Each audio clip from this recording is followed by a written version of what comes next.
عورت کے 5 کام مرتے وقت اس کا چہرہ روشن کر دیتے ہیں۔ عورت کی زندگی میں کیے گئے 5 عمل ایسے ہیں، 5 کام ایسے ہیں کہ یہ 5 کام مرنے کے بعد عورت کا چہرہ روشن کر دیتے ہیں، خوبصورت سا کر دیتے ہیں۔ اور مرتے وقت کسی بھی عورت یا مرد کا چہرہ روشن ہونا، خوبصورت سا ہونا، چہرے کا چمکنا اس بات کی علامت ہے کہ اللہ نے اسے بخش دیا ہے۔ حضرت مولانا جلال الدین رومی رحمۃ اللہ تعالی علیہ کے پاس ایک عورت آئی، کہنے لگی حضرت آج میں ایک ایسی مردہ عورت سے ہو کے آ رہی ہوں جس عورت کا چہرہ 14ویں رات کے چاند کی طرح چمک رہا تھا، چہرہ روشن تھا، خوبصورت تھا۔ حضرت مولانا جلال الدین رومی رحمۃ اللہ تعالی علیہ فوراً بول پڑے کہ اس عورت نے حضرت امام باقر رضی اللہ تعالی عنہ کے بتائے گئے 5 کاموں پہ ضرور عمل کیا ہوگا، 5 نصیحتوں پہ ضرور عمل کیا ہوگا۔ ہر ایک عورت کا مرتے وقت چہرہ روشن نہیں ہوتا، ہر ایک عورت کا مرتے وقت چہرہ خوبصورت نہیں ہوتا، یہ صرف اسی عورت کا چہرہ چمکتا ہے جو عورت دنیا میں 5 کام کرتی ہے، 5 عمل سر انجام دیتی۔ وہ عورت کہنے لگی حضرت مجھے بتائیں وہ 5 عمل، وہ 5 کام کون کون سے ہیں جن کے اپنانے سے ہو سکتا ہے میں اپناؤں تو یہ میرا کالا گناہوں میں ڈوبا چہرہ مرتے وقت چمک جائے۔ حضرت مولانا جلال الدین رومی رحمۃ اللہ تعالی علیہ نے فرمایا میں نے حضرت امام باقر رضی اللہ تعالی عنہ کی زندگی پڑھی، آپ کا علم پڑھا، آپ کے اقوال پڑھے۔ آپ فرمایا کرتے تھے کہ 5 کام ایسے ہیں جن کے کرنے سے جب عورت مر جاتی ہے ابھی روح نکلتی نہیں ہے، اس کا چہرہ چمکنے لگ جاتا ہے، اور چہرے کا چمکنا اس بات کی علامت ہے اس پہ اللہ تعالیٰ راضی ہے، اللہ تعالیٰ خوش۔ جلدی بتاؤ نا وہ 5 کام کون کون سے۔ حضرت مولانا جلال الدین رومی رحمۃ اللہ تعالی علیہ فرماتے ہیں حضرت امام باقر رضی اللہ تعالی عنہ نے فرمایا پہلا کام عورت کے لیے، پہلا عمل یہ ہے کہ وہ شادی کے لیے کسی نیک انسان کا انتخاب کرے، کسی اچھے متقی اور پرہیزگار انسان کا انتخاب کرے۔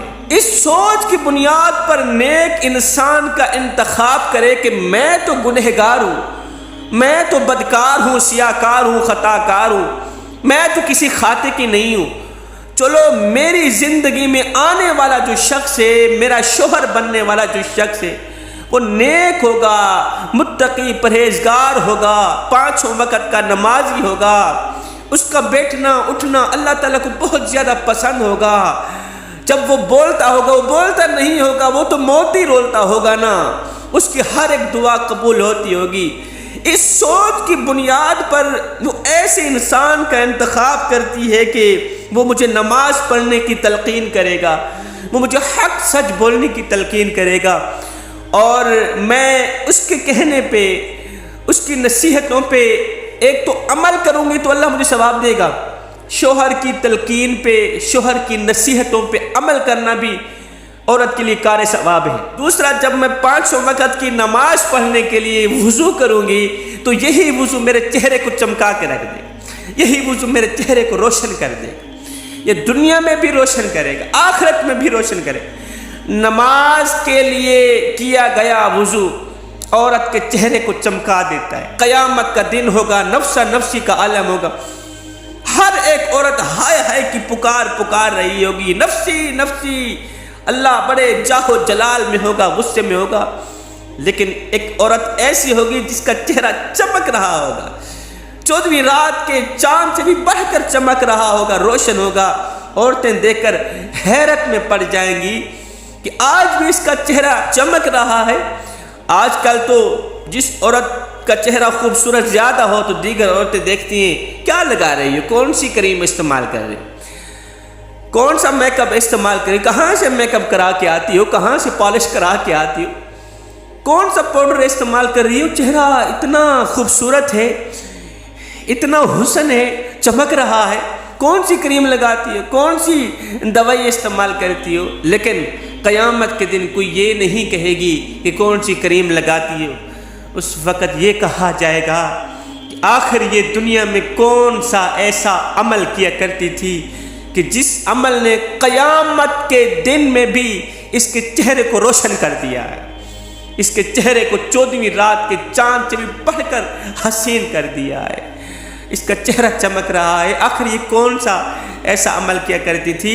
اور یہ عورت دنیا میں 5 عمل کیا کرتی تھی جو ابھی میں بتانے جا رہا ہوں۔ فرمایا شادی کے لیے نیک اور متقی شخص کا انتخاب کرنے والی عورت، جب نیک اور متقی شخص اس کی زندگی میں آ جاتا ہے تو یہ اس کی زندگی میں ڈھل جاتی ہے، نمازی بن جاتی ہے، قرآن پڑھتی ہے، حق بولتی ہے، سچ بولتی ہے، اخلاق اپناتی ہے، کسی عورت سے بولتی ہے تو بڑے ہی پیار سے بولتی ہے، اللہ اکبر، محلے میں رہنے والی عورتوں کو عزت دیتی ہے، مقام دیتی ہے، حال چال پوچھتی ہے، کسی کے سینے کا بوجھ ہلکا کرنے کے لیے تھوڑا وقت ان عورتوں کو دیتی ہے۔ ایسی عورت جب مرتی ہے، اللہ، جب جسم سے روح نکل جاتی ہے، اللہ تعالیٰ جنت کا ٹکٹ ایسی عورت کو فوراً ہی دے دیتا ہے، اس کا چہرہ روشن کر دیتا ہے۔ اب کافی لوگ اس طرح کے ہوتے ہیں، جب وہ کسی عورت کی زندگی میں جاتے ہیں عورت کی زندگی اجیرن بنا دیتے ہیں۔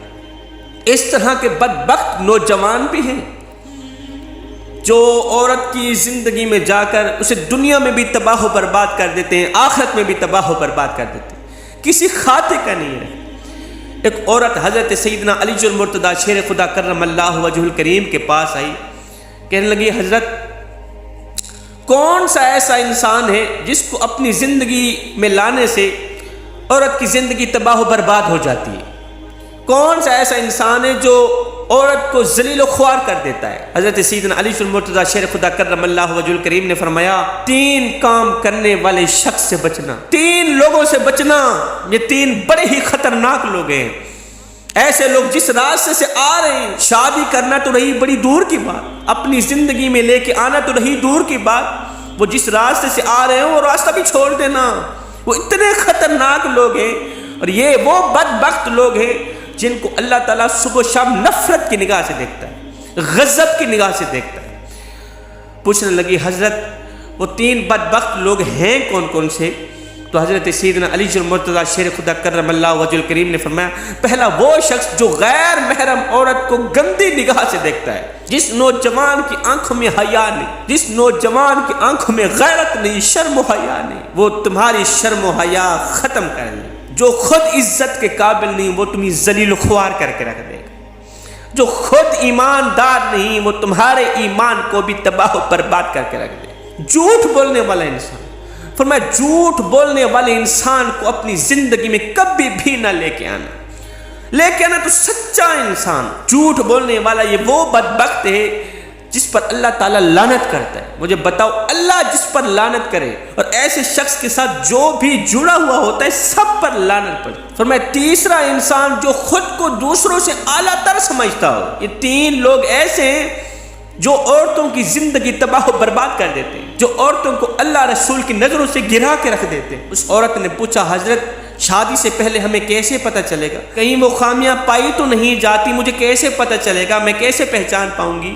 تو حضرت علی رضی اللہ تعالیٰ عنہ نے فرمایا بہتر رہے گا شادی سے پہلے اپنے بھائی کو، ماں کو، اپنے باپ کو اس مرد کے پاس بھیجو، یہ اس کی صحبت میں بیٹھے، یہ اس کی مجلس میں بیٹھے، غور کریں کہ وہ دوسروں کو خود سے کم تر تو نہیں سمجھتے، حقیر تو نہیں سمجھ، اگر ایسا کرتا ہے تو وہ شادی کے قابل نہیں۔ میرے نبی نے فرمایا اس دنیا میں سب سے بڑا عظیم انسان وہ ہے، اللہ کے سامنے قابل عزت اور قابل احترام انسان وہ ہے جو اپنے سے کم تر انسانوں کو بھی اپنے سینے سے لگاتا، خود کے امیر ہونے کے باوجود بھی، خود کے اعلیٰ منصب پہ فائز ہونے کے باوجود بھی وہ کم تر لوگوں کو سینے سے لگاتا ہو، بڑا ہی عظیم انسان ہے۔ تو حضرت امام باقر رضی اللہ تعالیٰ عنہ فرماتے ہیں دوسرا عمل پردہ۔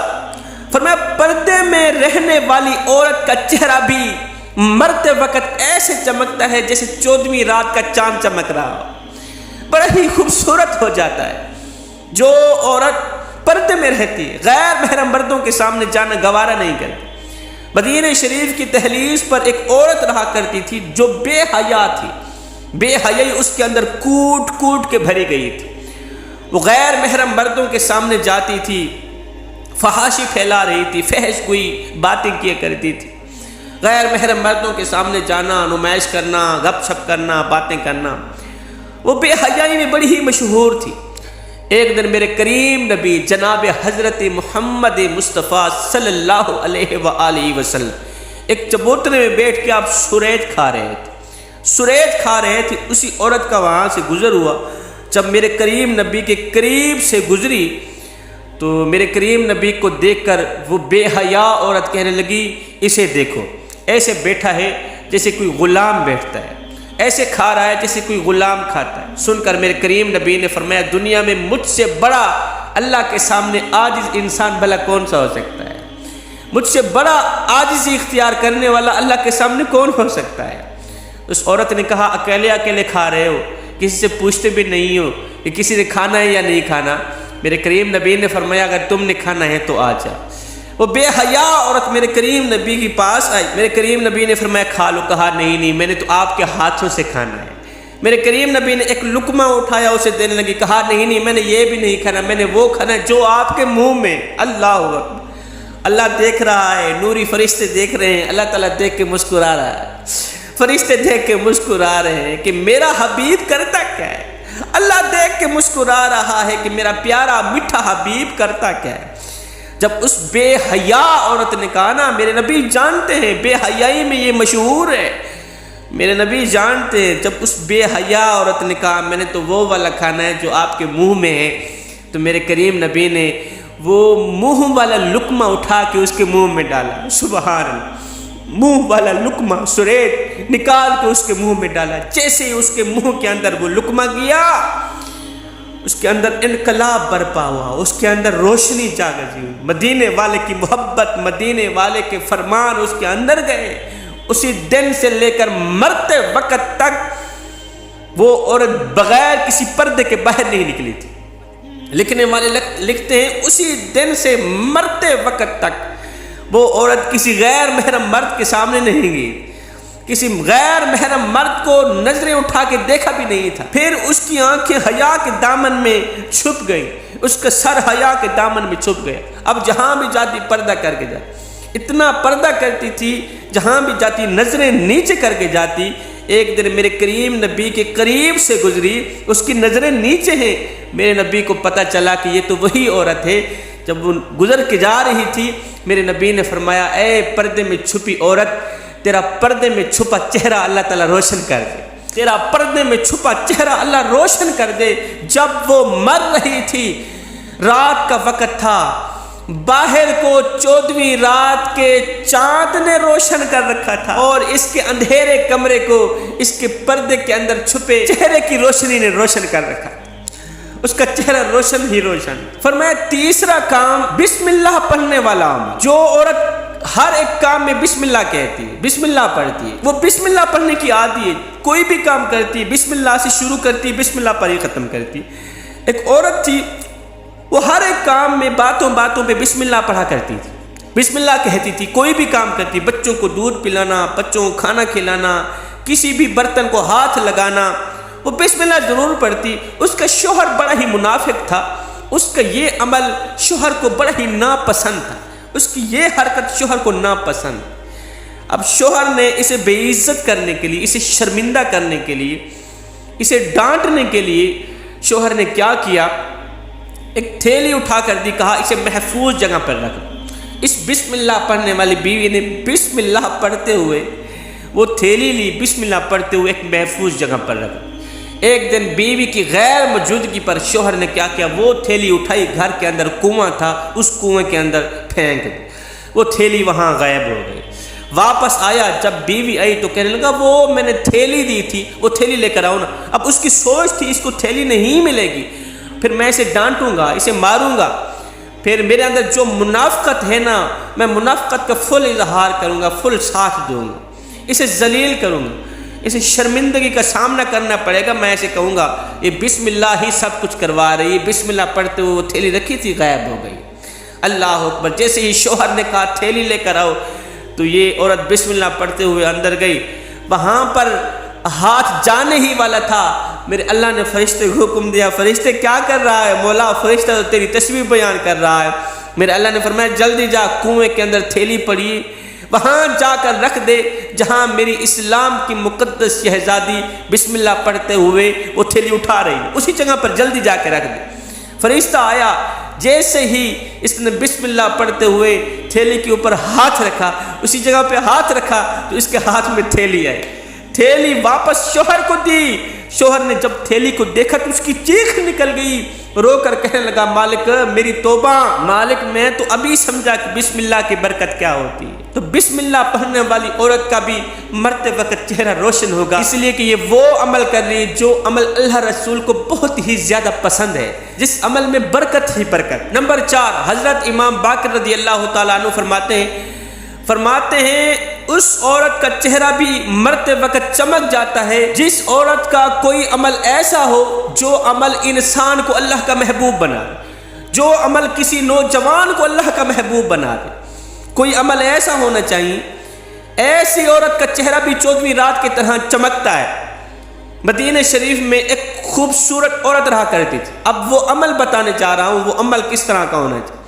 مدینہ شریف میں ایک خوبصورت عورت رہا کرتی تھی، وہ مسجد نبوی میں نماز پڑھنے کے لیے جا رہی تھی، راستے میں سے ایک نوجوان کھڑا ہوا، اس کا راستہ روک لیا۔ اس خوبصورت عورت نے کہا تجھے کیا تکلیف ہے، تو کیوں میرا راستہ روکنے کی کوشش کر رہا ہے؟ اس نے کہا مجھے کوئی خاص تکلیف نہیں ہے، بس تکلیف یہ ہے کہ تیرا حسن مجھے بھا گیا ہے، میں تجھے حاصل کرنا چاہتا ہوں، میں تجھ سے عشق کر بیٹھا ہوں، محبت کر بیٹھا ہوں۔ اس نے کہا اچھا، کہا اچھا تو مجھ سے شادی کرنا چاہتا ہے؟ کہا۔ اس نے کہا میری ایک شرط ہے، وہ شرط تو پوری کر میں تیری ہو گئی۔ نوجوان نے کہا جلدی بتا کون سی تیری شرط؟ تیرے جیسی حسین و جمیل عورت کو پانے کے لیے اگر آسمان سے تارے بھی توڑ کے لانے پڑے تو میں لانے کے لیے تیار، جلدی بتانا کون سی تیری شرط ہے؟ اس عورت نے کہا میری کوئی لمبی چوڑی شرط نہیں ہے، بس شرط یہ ہے کہ اگر تو مجھے پانا چاہتا ہے، اگر تو مجھے حاصل کرنا چاہتا ہے تو پھر سن، مجھے حاصل کرنے کے لیے 40 دن حضرت سیدنا عمر فاروق کے پیچھے نماز پڑھنی پڑے، 40 دن عمر کے پیچھے نماز تو پڑھ، میں تیری ہو گئی۔ اس نوجوان نے فوراً کیا وضو، سیدھا مسجد نبوی میں، فجر ہے تو مسجد میں، ظہر عصر مغرب عشاء ہے تو مسجد میں۔ اس نے نماز کے ساتھ دوستی لگا لی، نماز کے ساتھ یاری لگا لی، مسجد کے ساتھ یاری لگا لی، خوبصورت عورت کو پانے کے لیے۔ ہیو میں قربان جاؤں عمر تیری نماز پر، میں قربان جاؤں عمر تیری جماعت پر۔ ادھر سے یہ نوجوان حضرت سیدنا عمر فاروق کے پیچھے نمازیں پڑھتا رہا، ادھر سے دل کا زنگ اترتا رہا۔ ادھر سے یہ نوجوان حضرت سیدنا عمر فاروق کے پیچھے اللہ کو سجدے کرتا رہا، ادھر سے دل کی دنیا بدلتی رہی۔ جب 40 دن مکمل ہوئے، 40ویں دن یہ نوجوان، عاشق نوجوان اسی راستے سے جا رہا، آنکھیں نیچے ہیں، سر نیچے، آنکھیں حیا کے دامن میں چھپی ہوئی، اسی راستے سے جا رہا ہے۔ وہ خوبصورت عورت راستے میں کھڑی، خوبصورت عورت نے کہا نوجوان اپنی نظریں اٹھا، تیری محبوبہ تیرے سامنے کھڑی، میں نے شرط رکھی تھی، تو نے میری شرط پوری کی ہے، لہذا میں تیرے سامنے کھڑی ہوں، مجھے حاصل کرنا ہے تو کر لے۔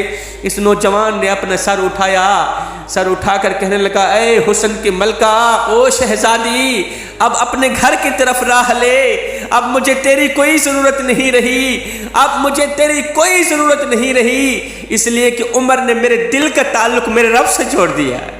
اس دل کا جو تعلق تھا نا وہ کریم رب سے جڑ گیا ہے، اب مجھے تیرے جیسی حسین و جمیل عورت کی ضرورت ہی نہیں ہے۔ جوانوں، رب کو پانے کی کوشش کرو، جب رب تمہارا ہو گیا تو پھر سب تمہارا ہو گیا۔ سنو، رب کے عشق میں ایک وہ مقام بھی آتا ہے کہ دعا تو رہی بڑی دور کی بات، انسان صرف سوچتا ہے اللہ پوری کر دیتا ہے۔ حضرت امام باقر رضی اللہ تعالیٰ عنہ فرماتے ہیں نمبر 5، نمازی عورت، اللہ جو عورت نماز پڑھتی ہے، 5 وقت کی نماز کے لیے دن میں 5 بار وضو کرتی ہے، 5 بار وضو کرنے والی عورت کا چہرہ بھی مرتے وقت ایسے چمکتا ہے جیسے 14ویں رات کا چاند چمک رہا ہو۔ میں دعا کرتا ہوں مالک ہمیں اچھی نصیحتوں پر عمل کرنے کی توفیق عطا فرما، آمین ثم آمین، وما علینا الا البلاغ المبین۔